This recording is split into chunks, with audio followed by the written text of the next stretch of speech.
everybody, and welcome to another episode of the Couch Warrior podcast. As always, I'm your host, Mike, and today I'm joined by my guy, Effie, from the Any Action Sportscast. What's up, brother? How you doing? How you feeling about this card we got here? What up, dude? Happy to be on, man. Thanks for having me. Feeling good, man. Pretty excited for this card. Not a lot of name value, but a lot of interesting stylistic matchups, always room to make money. So I need to get right. I know you're on a heater right now, so I'm super excited to talk to you about these fights. So I'll try to get some help here. But yeah, man, super excited to be on, talk about these fights. Oh, yeah. The heater got a little bit cut short today with Contender Series, but so far, 3-card winning streak. Would like to keep it going for the UFC. We've got a decent amount of fights, honestly. Just got a new one announced. And, I'm looking forward to not the biggest name value like you said, but some good spots. But pretty much a light card for me in terms of bets. Relatively light, at least. Yeah, same. But we can go ahead and get started. Our first fight up, we've got Juliana Miller versus Luana Santos. Miller winning the Ultimate Fighter. Santos making her debut. Miller, 27 years old, 5'7" with a 66-inch reach. On the other side, Santos, she's 5'1" 23. She's 4 years younger, 1 inch shorter, 2-inch reach advantage. Who do you got here, Effie? I think Santos wins.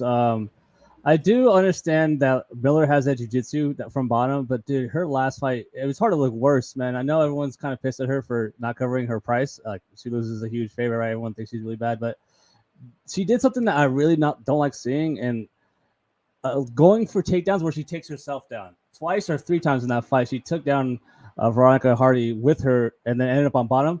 And Santos, I don't think is going to be having that problem, even though the one time she did lose, she did end up getting her back taken on a throw twice. So that is a little bit worrisome. But, dude, I think Santos has a striking and the wrestling here to beat Miller. Dude, if you watch Miller's last fight, her striking, she's so square. Like, she's just literally, like, she might as well put it on her forehead. I want to throw a punch. Like, she's telling everything from 5 minutes away. Like, her striking is very bad. I was kind of shocked at that. I don't know if it was a jet lag or what it was, that fight. But, I mean, I'm not impressed by Miller at all, man. She's bottom of the barrel to me. 140, I'm not taking the shot on debutante here. Give me Santos to win the decision.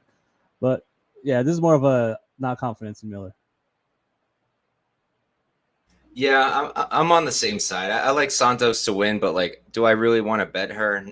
Not really. Not at minus 140. If I got her as an underdog, yeah, I would have bet her, but not at this price. Like you said, Miller, I think her striking defense is like 34% or something like that, 36%. She's literally just a walking punching bag, and it's not like she's even faced any crazy strikers yet. Veronica Hardy, Brogan Walker, neither of those are that great of a striker, and 36% is what we're working with, 34, something like that. And her takedown defense is similar. It's horrible, and she accepts the position. That's why she's comfortable off her back. But, like, Santos has really good wrestling. She's got good jiu-jitsu herself, and I know a lot of people are pointing at the Jenna Bishop fight, saying, look at that. Bishop took her back 3 times. Miller could do the same thing. She maybe could. It's possible, and I get the angle. She's got the size. She's a very big woman. She's got the length. But the thing is, like, Jenna Bishop is more credentialed than her. Like, Miller trains at 10th Planet, okay, that's great. But, like, Jenna Bishop, I pulled it up because I don't know this stuff by heart. IBJJF World Master Champion 2017, IBJJF World No-Gi Champion, 11-time World Championship medalist in the IBJJF, 9-time Pan American Championship medalist. You get the idea. She's very credentialed, and that's not really the case with Miller. So I don't know that Miller's going to have the same success. She could, and that's why I'm staying off of it. I'd rather see the debut, but Santos is definitely the better striker, and I think she can handle the grappling, so that's why I'm going to pick her to win the fight too. I agree. And I think you made a good point. Miller is really, especially in her last fight at least, submission over position, and she gives up position big time. And someone with good hips like Santos, and I think she'll be just losing the decision, really getting control there, I guess. Yeah, I'm with you. But we can move on to the next one. This one just got announced, so I actually don't have notes on this one, but I'll do my best off memory. You said you got a chance to check it out, right, Effie? I was trying to right before we started. Yeah, same thing. I was like, oh, wait, I haven't seen a lot of this, so I got a little bit in, yeah. Oh, we got a guest. Had to give the dog a lift. He has arthritis. But nice. Next up, we've got Damon Blackshear versus Jose Johnson. Blackshear, 13-5-1. He's 29 years old, 5'10" with a 72-inch reach. Johnson on the other side, he's 15-7-0, 1 year younger, 2 inches taller at 6 feet, which is very large for the bantamweight division, and he's got a 2-inch reach advantage. I'll start us off. Again, this is straight off memory. I like Blackshear. I think he's a much better wrestler. Jose Johnson has shown that he doesn't have great takedown defense. Got absolutely dominated by Ronnie Lawrence. That was him, right? Yeah. Yeah. And that wasn't a great look. And like Ronnie Lawrence, I know we all love the guy. I hope he heals well now. He retired, but he didn't have a wrestling background. He just learned it in the MMA gym. Blackshear has a background. He's a great wrestler. And he's not like Jack Cartwright, who Jose Johnson just beat on the Contender Series last season, because he's not like, first of all, he's way more physical. He's bigger, stronger than Cartwright. And also, he's not so submission dependent as him. But again, I got to run the tape and double check. I doubt that Blackshear is going to be playable. If he is, like, if it's anything lower than minus 150, I'll be on that. But again, I got to tape it just to make sure. How about you, Effie? Yeah, pretty big bantamweights here. I did get to see a little bit of the tape here from Blackshear and Johnson right before we started the show. And like you said, I really like the Blackshear wrestling here. I think Johnson's just so tall and skinny. He's going to give up his hips. Damon can run the pipe pretty good. I just like his wrestling here because you don't want to spend too much extended minutes on the feet against a 6 foot, pretty slick striker here. So the only thing I can really say about Johnson is it's kind of crazy that he signed the UFC after missing weight on Contender Series so bad. But yeah, they might like him. They almost like him, I guess. But I like Blackshear more. I think he's overall better MMA fighter, more complete fighter. But dang, dude, 6 foot bantamweight. It's always kind of hard to bet against those guys. But I think the wrestling here is going to show itself big time. So give me Blackshear decision. Like you said, though, I still want to dig into this a little bit more, a little bit of a late notice fight.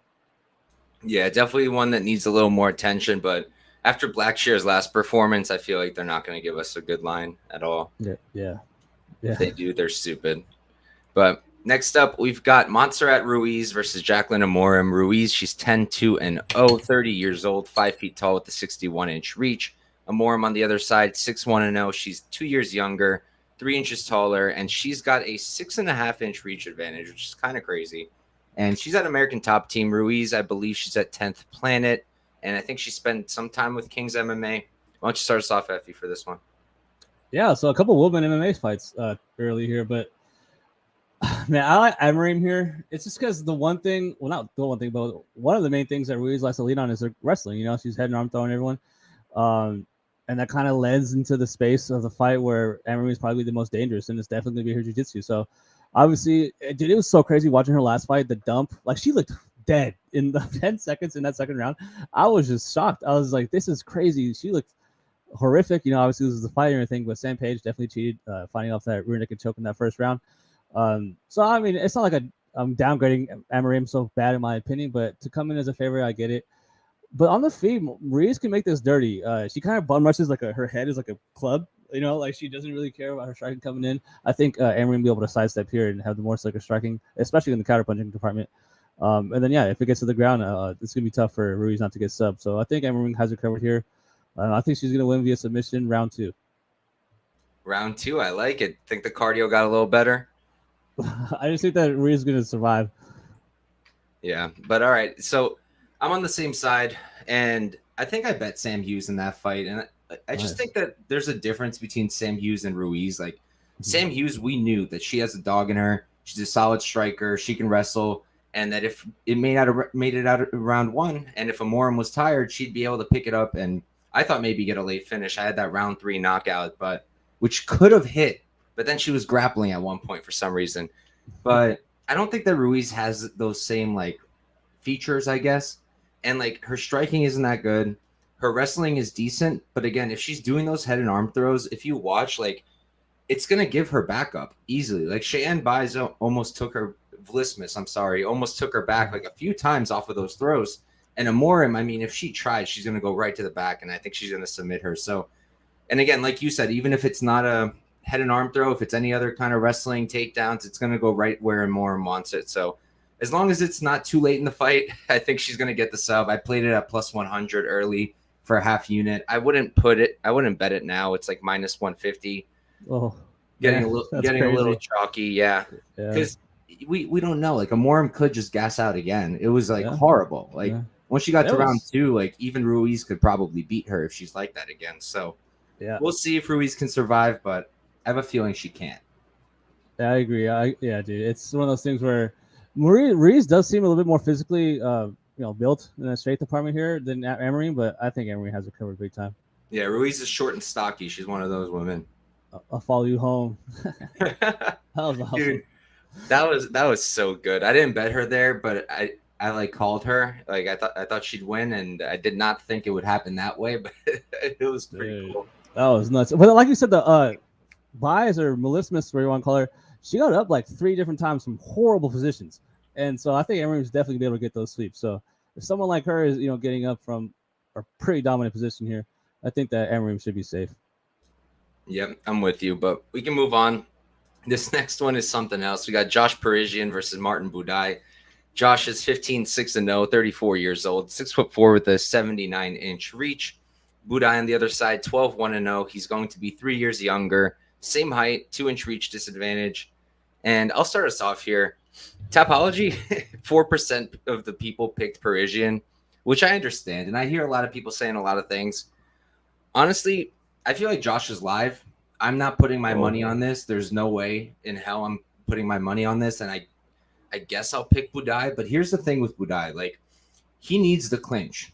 He needs the clinch because he's not that good at range. He's all right. And he had to do it against Collier and Breshke. Didn't work out against Breshke. He got lucky with that robbery. Dude, I had Breshke there plus 250 for like 2 units. I was sick to my stomach when they read that decision. And then, yeah, the Collier fight, like, he's decent at range. I like the jab a lot. He hits really hard. Definitely getting better at range, but you can tell he's most comfortable in the clinch. That's where he likes to do his work. That's where most of his regional fights happen. And I just expect that if he can't clinch Parisian, if we're at range, like, Josh can throw hands. Josh has hands. He's got output. He throws 1-2s down the pipe. Not everything's like crazy heavyweights like Machado today on the Contender Series. He's a little bit cleaner, I would say. His takedown defense is horrible, and that's a very clear path for Buday. Buday has shown some grappling on the regionals. He hasn't attempted a single takedown in the UFC. I don't know if this is going to be the first one. If he does, he could probably get it and maybe finish on the ground. But if he can't, and you're holding a Buday ticket at like minus 180, minus 200, you're just going to be sweating the whole time because he's really not the best range striker. And Josh is going to be hard to hold against the fence. The dude is a big boy. Like, he might not be the most skilled, but he's a very large fella. And holding him against the fence, I don't think it's going to be an easy ask. So for me, it's a clear stay away. But if I did anything, it would be a dogger pass. But it's a stay away because if Buday pulls up and wrestles, he could look like a minus 500. And if he doesn't, he could look like he should have been the underdog. So it's a good pass for me. How about you, Effie? I got Buday to win here. I agree with you. That line is kind of crazy. Like how you said, you don't want to be sitting there with a ticket minus 200, 2-1 favorite where if he doesn't clinch and this is a striking fight, like at range, I agree with you. Josh's boxing is probably better. Josh's straight, pure hands, his hand combinations are probably better. I'll probably give the kicks to Buday, but definitely the clinch, obviously, and the wrestling. Because Parisian, dude, that Dontel Mays moment, like, you're done. Like, to me, you can't grapple. Like, I would be embarrassed to be a wrestling coach after that. After that, I probably wouldn't even hit mitts for like 2 months. I would just be like, you know what, that can never happen to me again. I need to figure out what I'm doing off my back here. But obviously, he doesn't care. Super sloppy heavyweight, obviously, or not obviously, one of the lower level ones to me, like bottom 5, bottom 3 in the entire UFC roster. Buday is gonna be the bigger guy. But Parisian is really big, and then that clinch, it should get interesting. So if he doesn't use the clinch, this could play out very close. But I do think that Buday gets him here.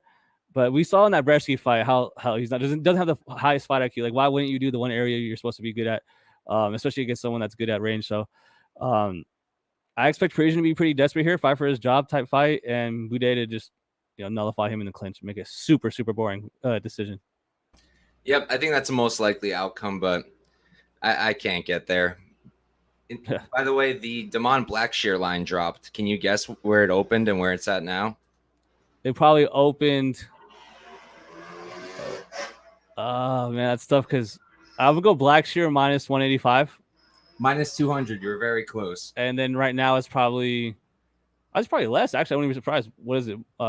Minus 310 now. Oh, wow. So money coming back on Jose Johnson now, but the bookies are on to us. Dang, that's crazy. Makes sense. Well, we'll move on. Next up, we got a really good fight, in my opinion. We got Francis Marshall versus Isaac Dulgarian making his UFC debut. Marshall 7-1-0. He is 24 years old. 5'9" with a 72-inch reach, training under Kurt Pellegrino now for pretty much most of his life. Dulgarian 5-0. He's 3 years older at 27, 5'7". He's 2 inches shorter. Don't have his reach, and he's training at a Factory X. Why don't you start us off, Effie? Yeah, man. So this is one of the fights where one of the top 3 sketchiest. Like I'm not confident in. I'm going with Marshall here. I like Dulgarian, nothing against him, but it's just when you're that good and you can watch your entire career in like less than 10 minutes, you haven't really been tested. You haven't really seen the second round. I mean, there's nothing against you. Like, I mean, obviously you're handling people the way you should handle them, and he's looking good. The wrestling's good. The ground and pound's good. The control is good. The IQ is good. I don't know if it's a pace. I don't know if I can say he has a pace issue because he's just going out there and dusting people. So, like, if it gets extended, I have my concerns in a way, even though there's really no reason to think that. But Marshall, I'm high on him, but then he looks so bad against Gomi in his last fight, where I'm actually low on Gomi, and he turned to stone, dude. He pulled a full William Knight, just didn't throw, couldn't get going. I don't know what that was, because I actually think he's not that bad of a fighter. I think he's pretty well rounded, good wrestling, and good, striking sequences. So this is gonna be a good fight. This is gonna be a close fight, but I'm going with Marshall. I just think he's more well rounded, and if he does go past that first round, I think like I can rely on him. So give me Marshall. Not confident. I want to see what you have to say about this, actually. Yeah, I'm actually right there with you. I like Marshall quite a bit. Dulgarian, he's just very unknown, and it reminds me a lot of the Jadqueline Amorim, Sam Hughes fight, in that Jacqueline was coming in, super hot prospect, looked really good, all first round finishes, and we saw what happened. And I think that Isaac Dulgarian, he'll look really good. He is a very solid wrestler. He's well credentialed, state champ, wrestler for Notre Dame and University of Nebraska, really good ground and pound. But the thing is, first of all, we don't really know what his striking looks like. He almost never throws hands. He just goes right for the takedowns. And from what I've seen, it doesn't look too good. But again, it's a big question mark. And I mean, the guys he's beating, like it's just so bad. His last win was over 41-year-old TJ Breeden, 41 years old. And that was a year and 5 months ago. I'm pretty sure he's had a canceled fight or two since then. I think he was supposed to make his debut already earlier.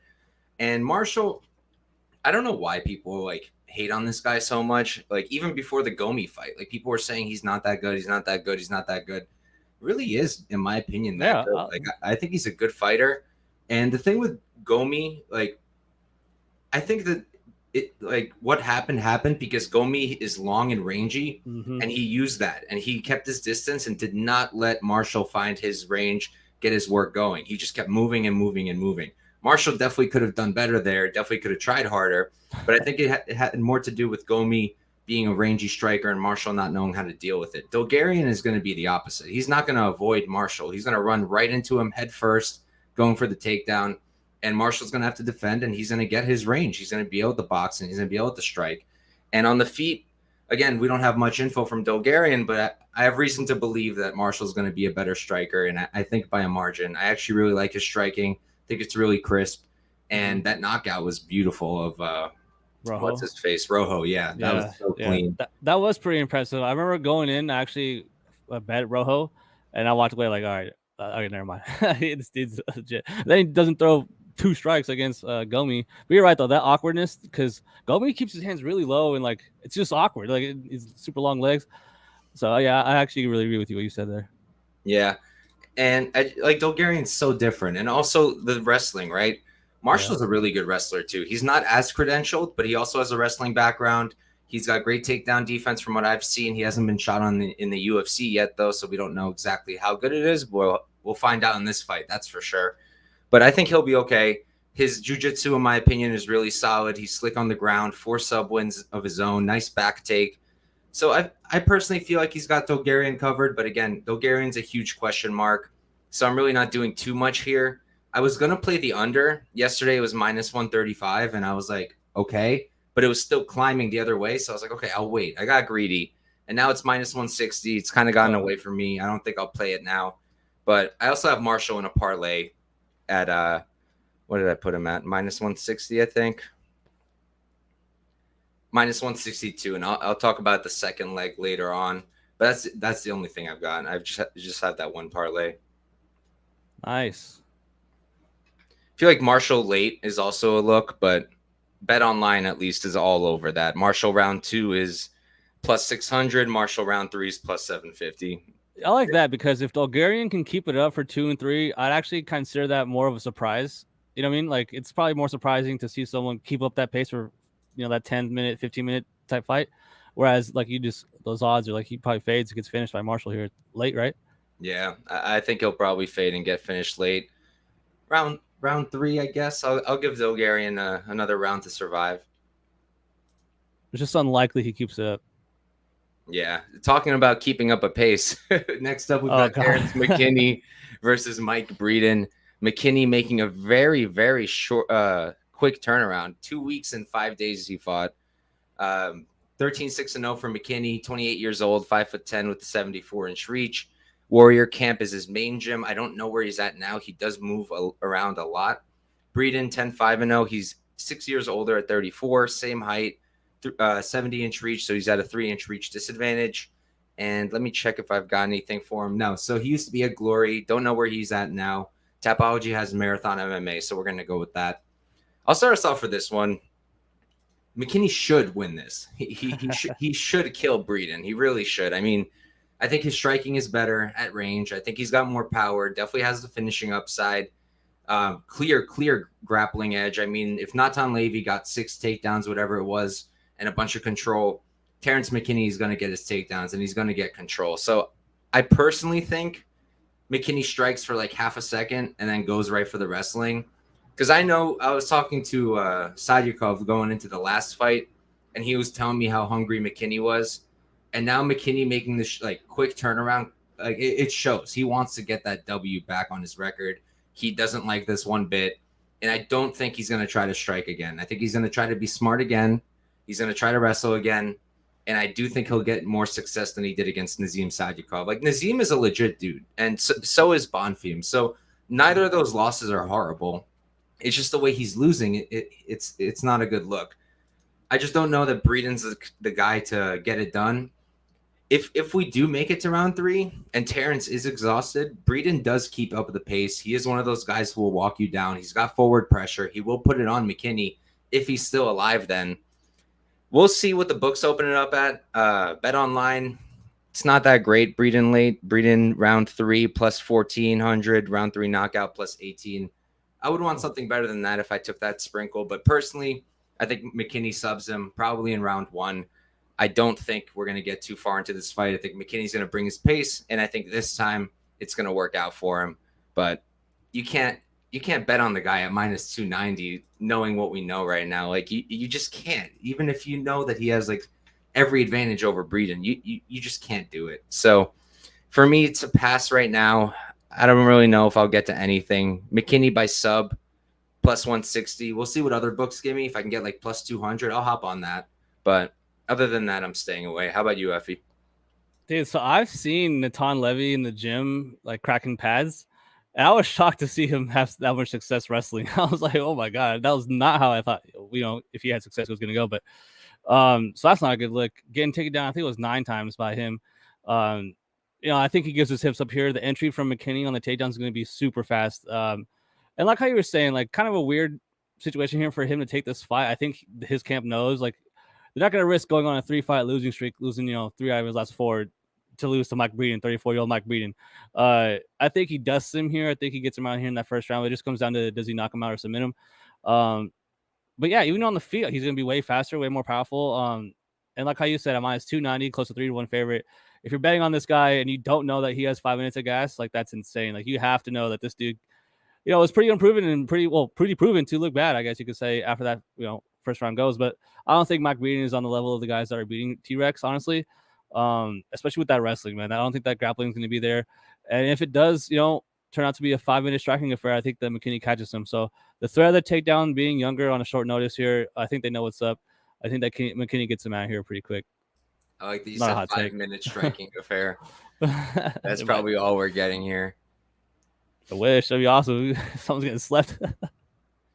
Maybe the under 0.5 rounds is a look here. Could be.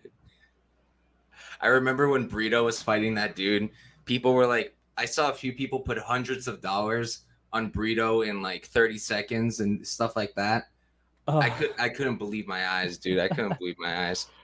If it's like like Bo Nickel, I get it. Or whatever, like someone that's like clearly like some guys driving Papa John's and just got him to come in on a pay per view card, then yeah, but Hey, no disrespect on Val Woodburn on this podcast. yeah. He almost got him. He almost got Bo, man. He almost got him.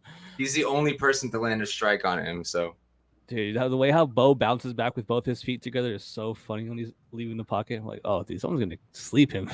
he mopped Woodburn though. That was crazy. So wild. How loud Bo's punches was hilarious. I feel like they tuned up the mics when he fought. I'm weak. But we can move on to this next one. I've got a hell of a hot take here. Got Marcus McGhee versus JP Buys. McGhee 7-1-0, 33 years old, 5'8" with a 69-inch reach. He's training out of the MMA lab, which is a great camp for bantamweight. I mean, he's training with guys like Sean O'Malley, Kyler Phillips, Casey Kenny, Mario Bautista. Great camp. Buys 9-5-0. He's 27. He's 6 years younger. 3 inches shorter, 2-inch reach disadvantage. He's at Extreme Couture, which is hilarious to me because that's where Dulce trained. But I'm not sure how that works. Why don't you start us off, Effie? Yeah, man, this line is crazy to me. First of all, 33-year-old bantamweight with 8 professional fights. It's kind of crazy. Usually these small guys have a ton of fights by now. This guy turned pro pretty late. I believe only like 3-4 years ago. And so he's accumulating all these fights. But this fight comes down to just the physicality. I think the Marcus is going to be bigger and physically more, naturally the bigger guy, where Buys coming back up to the weight class he probably should be at in bantamweight. But I actually kind of like the style that Buys brings, that wrestling, grappling heavy style. Good IQ on the mat, but we can't deny his striking defense and the chin. Been knocked down a million times. That Damon Jackson fight, and we actually looked good in the beginning for the very little bit in the first round before he started getting clipped up. But man, it's just tough to back Buys. I know you do have a hot take on this one, so I think that McKee wins. I wouldn't be surprised if he finishes this fight, but that line is crazy to me. Like, so I'll leave it at that. Yeah, for me, this is a buy spot, and I am going to put a unit on him. I'm just waiting for that plus 300 on Bet Online. Look, can he get knocked out here? Absolutely, and I understand that, and it is what it is. But at the same time, I can't watch McGhee get submitted by Nascimento in the first round like that and not think that Buys has a chance here. Like, it's just ridiculous to me. And if Buys doesn't get knocked out, do I think McGee's some kind of like stud on the feet where he's just going to outwork JP for 3 rounds? I don't think so. I think JP's also a decent striker. I think he can hang with McGhee on the feet. The main concern is that chin. That's the problem of why he probably can't hang there and why he probably shouldn't. But I do think he's going to grapple, and I think it's going to work for him. I know McGhee defended 6 takedowns from Newson. Newson has a boxing background. Yeah. He started doing the wrestling in MMA, but he's a boxer. That's not the case with Buys. We're working with a guy who's actually a really good wrestler, and he's got a really good BJJ game. Like, he took down Montel Jackson, I think, early in the first and went right into full mount. Into full mount. If he does that against McGhee, like, it's probably over. So I just, like, minus 400 McGhee, I got to go the other way. I got to take a dog shot. If there's a clear path, I'm going to take the dog in a situation like this. Like, if there isn't, I'm just going to stay off. But I think there's a clear path here. I just need him not to get knocked out brutally, which can happen, can absolutely happen. But I do think that he's really live here, and I think it's worth a shot at plus 300 for a unit to win 3. Pulling it up, like, the guys he's losing to are all really good. Like Bruno Silva, dark horse of the flyweight division, Montel Jackson, beast, Cody Durden. I think we're starting to see just how good Cody Durden is. Is he the best striker that he should be knocking you out in just over a minute? No, that's a problem, and I think that's why so many people love McGhee. But again, there's a clear path here for Buys, and I know a lot of people are saying sub. Maybe if the line is different on other books, that'll be interesting. I've only seen plus 500. The difference between plus 300, plus 500, it's not enough for me not to just play the money line. He could get a decision. Would that be so shocking? I mean, it would be off. It wouldn't match the numbers, but just based off of the matchup, wrestler versus grappler, I wouldn't be too shocked. So, I mean, wrestler versus striker, or grappler versus striker. But yeah, I like Buys here to win. I'm actually going to pick him as well as bet him. And yeah, that's my hot take of the week. Plus 300 nice, BP Buys. Let's go. I like it, dude. And I like that money line instead of the sub, because Well, for me, I'm terrible at that. Like I always get the method of victory wrong. Like I'll never forget I had Francis via knockout over Gon and he won via decision. And I was like, what the hell? I'm never doing this again. Like, what's going on? But yeah, man. So yeah, I agree, man. I wouldn't be surprised to see him take the back and just ride the round out. You know what I mean? You see that happening a lot more in MMA here this year. So one takedown might be all it takes. So we'll see. What's up, Jesus? But yeah, I mean, we see it week in and week out where everybody thinks it's going to be one method and it ends another way. I mean, just look at the Contender Series today. 2 times. The heavyweights, Kai Machado decision, and everybody thought he could only win by knockout. And then in the main event, same thing. Cesar Almeida, the kickboxer, everyone said it's KO or bust. Won a decision and almost got a sub like 3 times. So you're better off just playing the money line if you're getting plus 300. Like, there's no reason to get any funkier than that. Except for Amorim, she could only win by sub. No, shut. Probably only could win by sub here. Oh god! Unless it's like ground and pound with like if she's holding her in a triangle and just beating up on her. She needs the other girl to have like a heart attack in the second round. But all right, we'll move on. Next up, we've got another heavy favorite. We got Josh Fremd versus Jamie Pickett. Fremd is 10-4-0, 29 years old, 6'4" with a 76-inch reach. Let me check what I got for his camp. Factory X for him. Pickett, 13-9-0. He's 34, 5 years older, 2 inches shorter. He's got it's called a 4-inch reach advantage, 80-inch reach, which is a lot. And Port City Sports for Performance for him. I'll start us off. So I wanted to like Pickett at this price. I really did because Josh Fremd, I think he's good. And I do think he's got a decent future at 29. He's still relatively young. But I don't think he's all that great. And I do think he's got some holes, including the grappling. I do think he could still be taken down. I don't think you have to be Fluffy Rodriguez to do it. So, I mean, he's got a 31% takedown defense, and Gore took him down 3 times. But the thing is, like, I couldn't get there with Jamie Pickett. Not even at plus 285, plus 300, whatever it is. In my opinion, he's got the physique and, like, everything he needs to be really good. If he just threw more, I think he'd have potential, but he doesn't throw. He doesn't use that range. Like if he would jab, 1-2s, use that range, maybe front kicks, he'd be really solid. He's got the tools. He shows it sometimes, little flares. He's got good wrestling. He's got solid takedown defense. I mean, he defended pretty well against Bo Nickel until he got nut kicked, but he's not horrible, but you can't trust the guy. Like you can never trust him. The Tiulin fight was a terrible look. The Kyle Daukaus fight, I mean, both Daukaus and Tiulin, they're good at what they did, right? Like Denny's, he's a great boxer. He knocked him out. Daukaus has great grappling, submitted him, beat Holmes, which, you know, I took Pickett there as an underdog, but that was because Holmes is very green. And I don't think Holmes is UFC ready yet. I think he's another guy who has all the tools and could be really good in the future. But right now, I don't think he's quite there. Josh Fremd, he's getting there. He has the tools also, but he's getting there. He can strike. He can wrestle. He's got jiu-jitsu. Not the best in the world, but he's got it. Don't think he submits Pickett or anything like that. I think most likely outcome is probably Fremd by knockout. That's what I think. But it's a pass for me because like I've seen things from Fremd which I also don't love. Like I said, he could be taken down. He is relatively hittable, 42% striking defense, and he doesn't defend well when he's fighting someone rangy. If they're like throwing something straight, he'll just bend backwards like this, which is not the move. If Pickett had any sense of urgency, he would just step forward and keep it going and knock him out. He doesn't, so he probably won't, but it is what it is. So, yeah, I think that Fremd wins, but again, it's really shaky. Like, is he going to be taking down Pickett a lot? I don't think so. Pickett has a 66% takedown defense. Like I said, he's a good wrestler himself. So I don't really see that happening too much. And then is he going to knock him out? Like I said, that's probably the most likely outcome. But again, I don't know.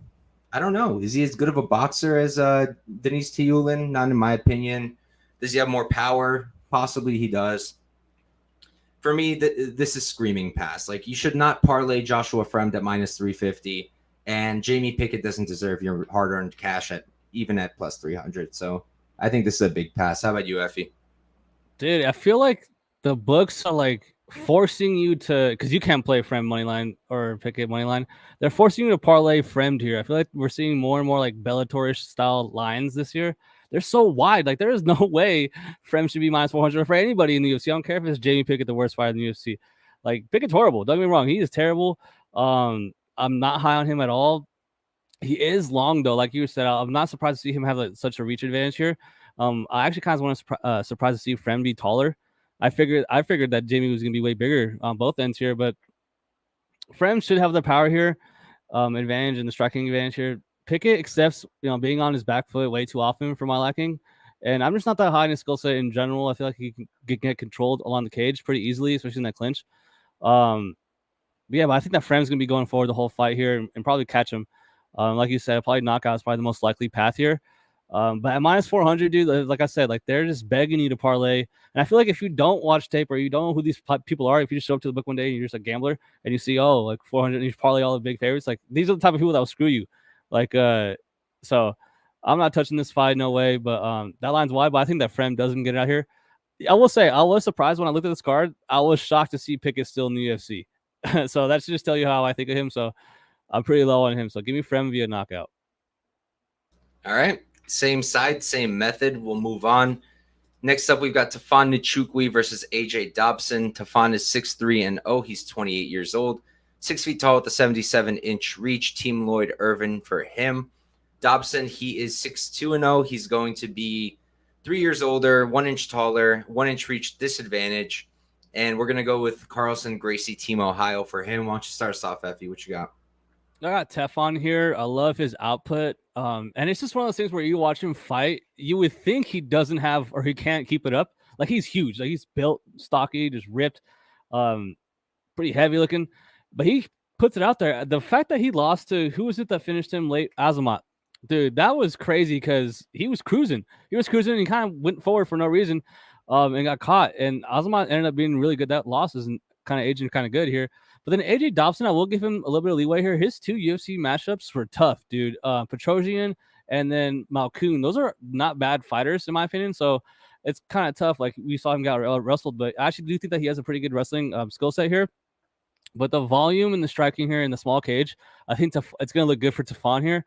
I just think that he's, going to get right here. It's tough because he is on a little bit of losing streak and he has gotten caught. So that chin is a little bit, a worry, But the line seems fair. The line does seem fair. And I've only bet one fight so far this card. And I think that Tefon might be my next play. Yeah, I'm on the same side. This was my first bet, and it's my biggest bet on the card. Ooh. I've got 3 units down on Tafon Nchukwi at minus 137. Definitely not going to have any bigger bets this week at all. And look, Dobson's great and all. I just don't think – I never thought he was that good, to be completely honest. His Contender Series bout was horrible. And I will say he's come a long way. He's come a long way. He looks much better now. His striking looks pretty good. His wrestling is pretty solid, but I don't think he's going to be taking down Tafon. I really don't. I don't think he's going to have too much success there. I kind of think that Nchukwi, if he wrestles, he'll have more success than Dobson will, me personally. And on the feet, I like Nchukwi a lot more. I like his output, like you said. I like his striking a lot. Who has like the better technique? I can't tell you. I don't have a striking background, but I like what I see from both guys. What I really like from Nchukwi is that he hits every damn target. He doesn't headhunt. He'll go legs, body, head, yes. Legs, body, head. He'll usually have at least 10 to 20 strikes per target each fight. Like he's hitting everything. And I think that's super important. I think the body shots, the leg kicks, they're going to help a lot against Dobson. Slow him down, weaken him a little bit, hit that cardio, hit that gas tank. And then I think Nchukwi will just outwork him. Like you said, the Mirzakhanov performance was really good until he got knocked out. And I had him there as an underdog. So I was pretty fucking pissed once he got knocked out. But it happens. And then you look at the losses, right? I get that he just got knocked out, and that's not good. But he did stay away for a year. It's been a year and 1 month, which I think is a very good thing that he did. He needed to stay out for a bit. He did it. Now he's coming back down to 185. I get that's a concern for some people. I'm not too concerned because he should have probably never gone up to 205. He's a small fella. I mean, he's huge, but he's small in terms of height. Yeah. And he can definitely make 185. And again, the guy's knocking him out. Carlos Oberg, really good striker, huge with big power. Mirzakhanov, who we just went over, he was beating, but who has really good striking and big power and also has good wrestling and wasn't really able to use that there either. Way better striking than Dobson. Yeah. And then the Jun Young Park fight, which was all over the place and some of the craziest scorecards I've ever seen. There was a 30-25, a 28-28, and a 29-27, something like that. It was just a mess of a card. But I just think he's better than Dobson. That's really what it comes down to for me. I get that Dobson's opponents were also really good. Petrosian, great striker. Malkoun, great wrestler. But Malkoun outstruck him at distance also. I'll pull up the numbers here for you guys. I was pretty surprised, but oh no, I'm totally wrong. Totally made that up. I guess I looked at the wrong stat. He actually did not outstrike him at distance. It was 44 for Dobson and 29 for Malkoun. So I apologize for that one. That said, though, I still don't think he's that good of a striker, and I do think that Nchukwi will just outwork him. So give me Tafon, 3 units there, my favorite spot of the week, and we can move on. Let's go. Next up, we got Polyana Viana versus Iasmin Lucindo. Viana, she's 13-5-0, 31 years old, 5'5" with a 67-inch reach. Let me double check her camp. Yeah, I don't have anything. We'll go with Tata Fight Team. Lucindo, 14-5-0, 10 years younger because she's 21, 2 inches shorter, 1 inch reach disadvantage. I've got Academia Fight House for her. I'll start us off. I'm honestly not that high on Lucindo, to be completely honest. Like, ooh. I get that we all love her because of the Uregi fight, but the Brogan Walker fight wasn't that impressive to me. And I'm watching her and like, what is she really doing that good? I can't really tell you what she's doing that good. I don't think she's really amazing at anything. She's got really good output, and she's got that dog in her. She's super tough, but the striking is nothing special. Like, it really isn't. She's not accurate. She's got 39% striking accuracy. I do think she can hurt Viana because Viana stands up tall. She's got that tall woman's defense, chin in the air. If Lucindo pressures her, uses that output, I do think she can chin her. I do think she can knock her out. Good striking defense, 68%. Viana, pretty good striker. I actually like her at range. She's gotten a lot better. Nice straight down the pipe. Knocked out Jin Frey. You do not see knockouts like that in this weight class often. I mean, she put her lights out, and you really don't see that. So she's also got knockout upside. I do think she's going to land on Lucindo. And she's definitely got the not the grappling edge here. She doesn't wrestle really. She's only got 3 takedowns in the UFC. When she's gone for it, it's been pretty good, but she doesn't do it often. But her jiu-jitsu is like very solid. Very, very solid. I don't think she's ever won a decision. She's a finisher only. She's lost 4 decisions in the UFC. And on the ground, I just think she's a monster. She's got 8 submission wins, 5 of them by armbar. And I believe that the last sub loss of Lucindo, this is 2019. So she was like, 18 years old? Yeah. She did get submitted by an armbar. So I think that's live for Viana there. And the reason I'm going back and forth with their finishing abilities, because I went with the under here. I went with violence. I played the under 2.5 relatively early. I got a plus 180 and I put a half unit on it. Dang. And then yesterday I retaped the fight and I was like, violence. And I went to Bet Online. I saw plus 125 for Fight Doesn't Go. I played it for another half unit, but I didn't remember that I already had the under. Oh no. So I wouldn't have done it. I didn't need 1 unit on this. So anybody watching me, anybody who follows me or has me on Bet MMA, if you haven't already tailed, I would rather you only tail one of those. Don't play both, or don't play more than a half unit stake, because I didn't mean to either. So that was a complete accident. Now I have a unit on it. I don't hate it. I still like the spot, clearly. I do think that it's very live. I think both women can finish. I think that Lucindo could knock her out. I think that Viana could knock her out. I think Viana could sub her. I'm going to pick Viana to win, but I'm not going to bet her. I'm just going to stick with that under. How about you, Effie? Man, so it's interesting to hear you say that you're not high on Iasmin, because I get it. It was so funny. One of my favorite moments, like taping fights, was like seeing her make her debut against Iasmin, and then everyone have to do the math. Like, wait, hold on. She has how many fights, and she's how old? Like, wait a second. She's been fighting. She's like 15. Everyone's like, what the hell's going on? So that's funny. But yeah, she has, a lot of experience for how old she is. A lot of talent, really, for how old she is. Very crisp striking, very good boxing. But Polyana, to me, you know how everyone's always tripping about how when someone's like 10 years younger, they're always going to lose, like the older person loses. But I don't think so. I don't think that applies here, because Polyana 31's in her prime. She's super strong, and she does have power, like in her strikes, like you said. That Frey knockout was kind of wild. Like her head was snapping back like nuts, and the striking wasn't that sharp. She was just kind of going forward. Where I think Iasmin's gonna be way, way more technical here, but Polyana does pull guard, which does worry me if I'm going to take a dog shot here. I hate betting on fighters that will just get uncomfortable and pull guard. That's so annoying. If Iasmin is dumb enough to go into her guard, that's going to get crazy. It just sucks. I really do feel Polyana submission or bust here. So I gotta go with Iasmin decision, but something's gonna be a bad feeling about this. So I feel like Iasmin might be a parlay buster this week because the experience is clearly on Polyana's side. Like she's been in the UFC, you know what I mean, fighting at a high level for longer. Like I said, in her prime, whereas this girl's 21, it wouldn't shock me to see her drop the ball here as a -2-1 favorite. So man, I do think the striking is going to get her head on points. I think that's going to optically look bad for the judges. This girl's going to be going forward the whole time, just kind of putting it out there, even if not landing as much, like you said, with her actually being really low. I just do think that she throws enough out there to look good. So give me her Lucindo to win via decision in what should be a pretty sketchy bet if you're betting it. All right, makes sense. Even though you have the under. What'd you say? Even though you got the unders.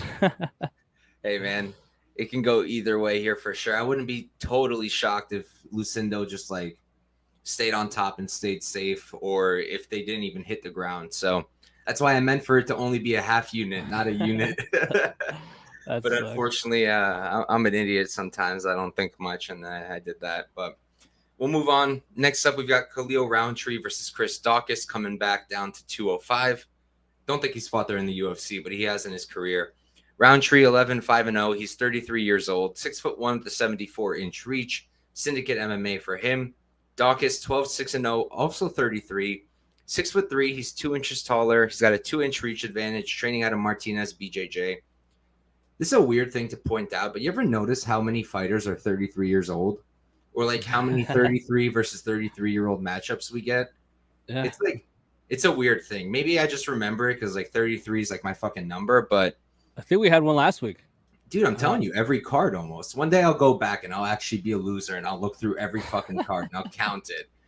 But I'm telling you, there's probably some kind of stat there. 33-year-olds winning or losing. I got to look it up. But why don't you start us off here, Effie? What are you thinking? So I'm super biased. My brother is friends with Khalil Rountree. So I've known Khalil for a long time. I used to go to hardcore metal shows in Vegas, and he would always be there. And I used to see this guy throwing like spinning head kicks and spinning wheel kicks. And then one day I was watching fights, and my brother walked through. Was like, "Is that Khalil?" I was like, "Yeah." He's like a UFC fighter. I was like, "Dude, what the hell? That's the guy I was at the concert." I was like, "Oh shit, that's Khalil." So I'm always rooting for him, but I think is a pretty winnable fight here. Daukaus, I did like his jab at heavyweight. Pretty good hand speed. He's gonna be able to get away with more hand fighting here at light heavyweight without getting cracked by someone like Derek Lewis or someone like that, Curtis Blades on the way back.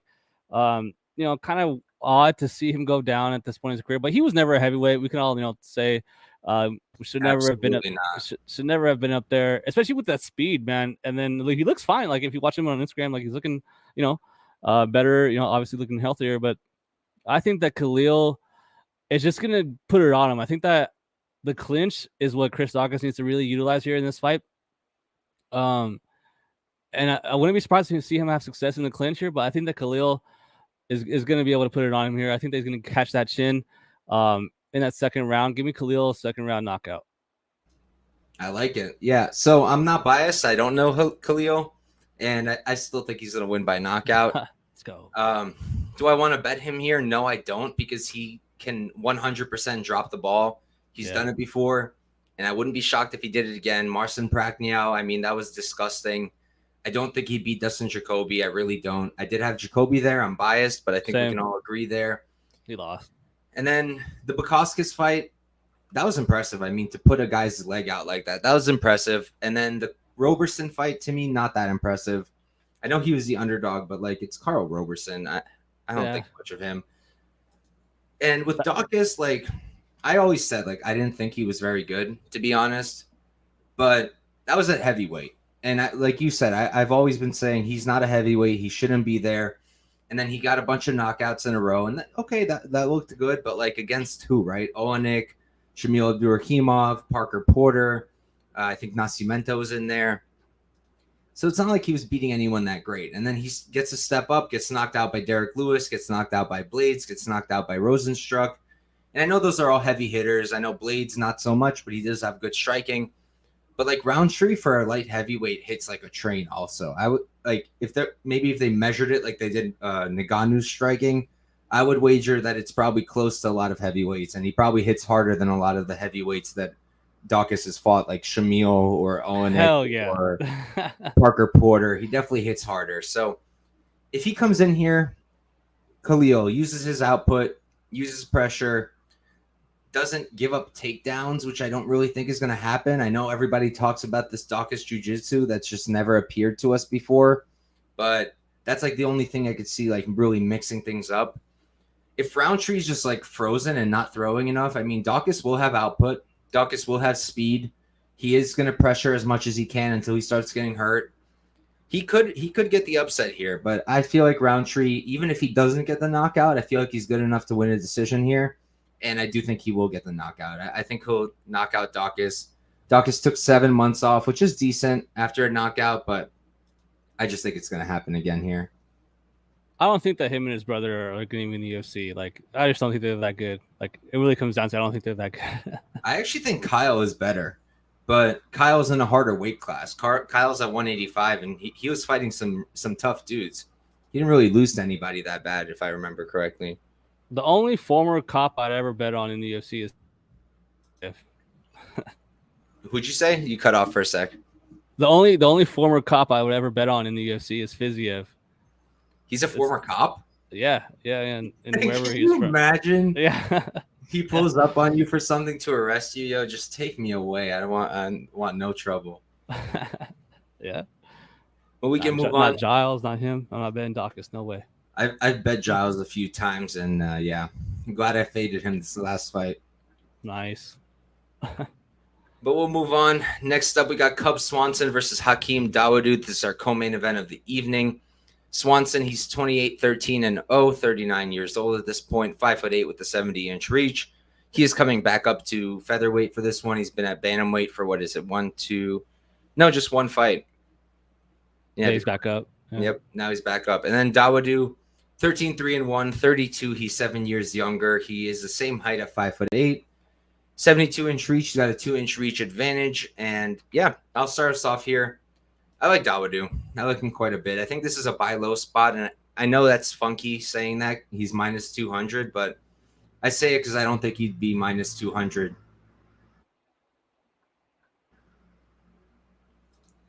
Did I freeze? Yeah, like your mic froze for a little bit, but now you're back. Okay, weird. Yeah, I froze on my screen too. My Wi-Fi can be rough sometimes. But I was saying, I think Hakeem Dawodu, like minus 200. I know it's weird to say, but I think it's a buy low spot. I feel like he'd be minus 300 or higher if not for the Arosa fight. And I had Arosa there, and I get what people are saying. Dawodu didn't look great, but Arosa, if you don't knock him out, I know his chin is problematic, but if you're not knocking him out, he's a tough dude to handle. He's nonstop pressure, good output, good striker, good grappling. He's not easy.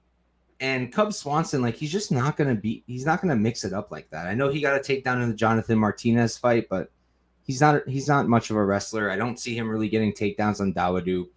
And in the striking, I love Swanson's striking. I love it. It's unorthodox. It's exciting. Fast hands, good output, good power. But I don't think it's going to be enough here. I think Dawodu also is a great striker. I think he's very crisp. He's clean, very technical. And I just think he's going to win a decision here. Maybe a knockout. Swanson is 39 at this point. He did get knocked out by Jonathan Martinez. But yeah, I like Dawodu here. Not going to pick a method. He's the second leg of my parlay with Francis Marshall. That came out to plus 139. Put a unit on it. I like that spot, and that's all I'm going to do here. How about you, Effie? Yeah, I totally agree with the buy low spot on Hakeem here. I think the leg kicks are going to be big time factor here. Hakeem has really fast, quick leg kicks, and we just saw what happened in Cubs' last fight where, granted, he was down a weight class, so he probably shouldn't have been.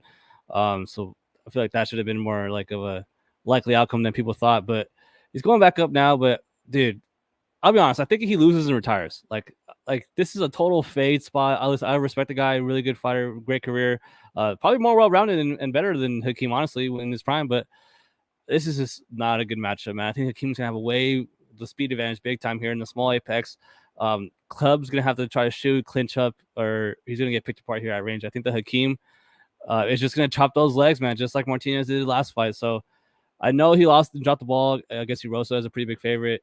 But I think that, Hakeem's someone like Lerone Murphy. Like, he can look bad, but at the same time, I really like his striking. I think it's really sophisticated. and it's really sharp and quick. So I think that he's going to catch Cub, especially with those leg kicks, chop him down, and eventually put him out. So give me Hakeem to finish Cub Swanson, actually. Let's go. All right, I'll take it. I don't care how he wins. I just need him to win. Nice. But we'll move on to our main event now. Sorry, we got Vicente Luque versus RDA Rafael dos Anjos. Luque 21-9-1. He's 31 years old, 5'11" with a 76-inch reach. RDA on the other side, he's 32, 14-0. He's 38 now, 7 years older. He's going to be 3 inches shorter and have a 6-inch reach disadvantage. Why don't you start us off, Effie? Man, my only bet so far this week, and I'm getting cold feet the closer the fight gets. I have 2 units on Vicente Luque plus 100 or even money, whatever you want to say. And I get it, man. Rafael is a good fighter, and everyone wants to talk about, the brain hemorrhage, the injury that Luque got, and how bad he got mollywopped in his last fight. Took a ton of damage, was taking a ton of damage in his whole career. He's a true BMF type fighter, but so is RDA, dude. Like, I can go on and on about how much I respect him and his resume and what he's done, but I just feel like at this moment in his career, dude, he's closer to 40 than he is, 30. I just feel like he's small for welterweight. And then 25 minutes versus Luque, he's probably going to get caught. I don't think that he's going to be able to smother Russell Luque like Bilal Muhammad did. And even if he does, man, he got up multiple times in bad, advantageous positions for Bilal. Did Luque. Luque showed good takedown defense, good get up ability. And once it was at range again, he was looking fine. So Jeff Neal, in my opinion, hits probably 3 times as hard as Rafael or dos Anjos. So those uppercuts, I will say, in the clinch, like every time I watch that, I just want to look away. Like, oh man, that was so bad. He was getting killed. But man, Rafael, who's he really beat? He's beaten with Barberena, Moicano on short notice. Like, I don't know, man. Got finished by Fiziev where I had Fiziev inside the distance. Give me Luque, man. Nothing against RDA, but plus 100. Have put 2 units on him. My only bet of the night so far. Yeah, I'm with you. I didn't do 2 units. I did just one at plus 105. I did it last night. And honestly, I thought I was going to be on RDA pre-tape. I really did. I like RDA. I love his output, his wrestling. I love his pressure. But after running the tape, like you said, first of all, who's he really beating here? I mean, he got out-grappled by Michael Chiesa, beat Paul Felder on short notice, beat Renato Moicano on short notice, lost to Rafael Fiziev, and then chokes out Barberena, which, I mean, that was one of the most obvious plays you could have possibly done. I know hindsight's 2020, but I mean, my foresight was 2020 there also. I called it. I think everybody did. Barberena, bad takedown defense, bad ground game. RDA, one of the best in the game when it comes to jiu-jitsu. Amazing wrestling. Done deal. Luque's not going to be easy like that. He's not. He's got good takedown defense. Even Bilal couldn't hold him down too much. Bilal, I think, is bigger and more physical than RDA. We've seen RDA struggle in the welterweight weight class. I don't love him here. I think he's a much better 155er than he is a welterweight. I think Luque's slicker on the feet. I think he's going to throw more. I think he's going to land more. I think he's going to land better. And, his jiu-jitsu is pretty good, too. I think he's got like 8 submission wins, something like that. Do I think he subs RDA? Probably not. But if we're in round 4 or 5, he's hurting RDA. RDA is shooting sloppy. Wouldn't be totally shocked. So I like Luque here, 31. The only downside, like you said, is this brain hemorrhage and all that. And that's why I only kept it at a unit and not more.